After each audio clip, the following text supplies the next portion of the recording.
mais malheureuse xam nga c'est là ñëpp ñoo bëgg jàmm.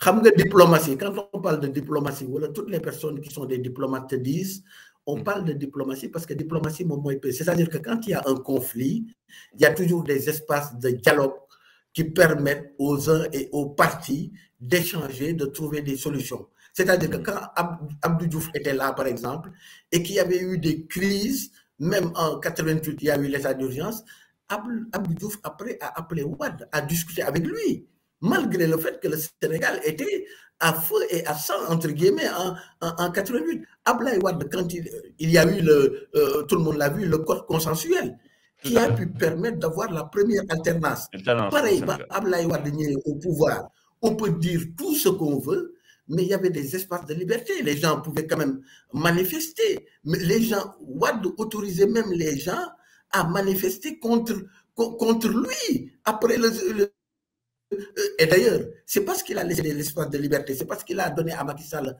la possibilité de se déployer sur tout le territoire. C'est parce qu'en 2011, amul ben opposant bo xamné Wade ñëw na justice bi ñëw ne do bokk élection. C'est parce que la participation a été libre, démocratique. Les élections ont été sincères. Wade a été battu et il a laissé le pouvoir. C'est ça la dévolution du pouvoir. Aujourd'hui, en l'état actuel des choses, les Sénégalais n'ont plus cette capacité de choisir leur propre dirigeant, leur propre représentant, parce que tout simplement, on a quelqu'un qui aujourd'hui, parce qu'il est venu au pouvoir de manière démocratique, veut maintenant tout verrouiller, veut empêcher à ce que des candidats, qui ils soient, Mouy Man, Mouy Yaw, Mouy Kenel, Mouy les gens de l'opposition, tout Sénégalais qui a un projet de société doit pouvoir le défendre, le porter devant les Sénégalais, et c'est aux Sénégalais de choisir. Aujourd'hui, j'ai la ferme conviction que nous n'avons plus cette possibilité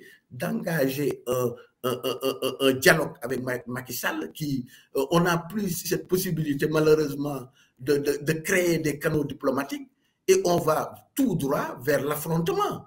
Je pense que tous les gens qui analysent la situation, qui sont lucides et qui sont véridiques, te disent aujourd'hui le Sénégal, on est dans un état de tension, on ne voit pas aujourd'hui, il y a une impasse. Bu amul won impasse, Macky Sall par exemple, tous les partis politiques, il y a des élections qui se profilent à l'horizon. Bon, moi, j'ai décidé de faire, par exemple, une révision exceptionnelle des listes électorales. Bougon à chaque parti politique, jox ma sa xalaat, ngeen wax ma.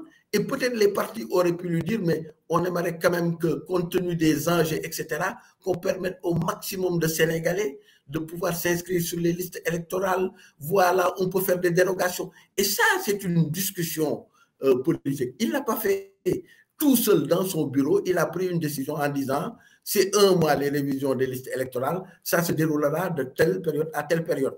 Ça veut dire que la plus grande majorité des Sénégalais, aujourd'hui, en 2024, les primo-votants, je veux dire, pas ceux qui sont déjà inscrits, ne pourront pas participer à cette élection-là. Donc, c'est une entaille démocratique. On ne peut pas, aujourd'hui, le Sénégal a régressé de manière démocratique et de manière au niveau de l'état de droit, alors qu'on était envié un peu partout en Afrique de l'Est. On était la locomotive. C'est pour cela que, finalement, je suis arrivé, j'en termine, à la conclusion que, malheureusement, les actes qui sont posés par Macky Sall ne sont rien d'autre, ne peuvent que nous engager vers une confrontation inéluctable. Je ne crois plus, sauf à ce qu'il se ressaisisse, mais connaissant son profil, sa manière de faire, de gérer le pouvoir, qui pense que parce que j'ai l'armée, j'ai la police, je peux à chaque fois gouverner. Les Sénégalais ont peur,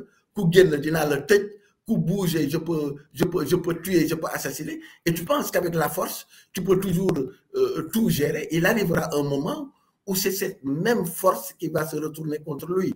On a l'habitude de dire qui tue par l'épée périra par l'épée. Et si Macky fait attention, aujourd'hui, c'est la propre force qu'il utilise qui se retournera contre lui. Ça sera malheureux.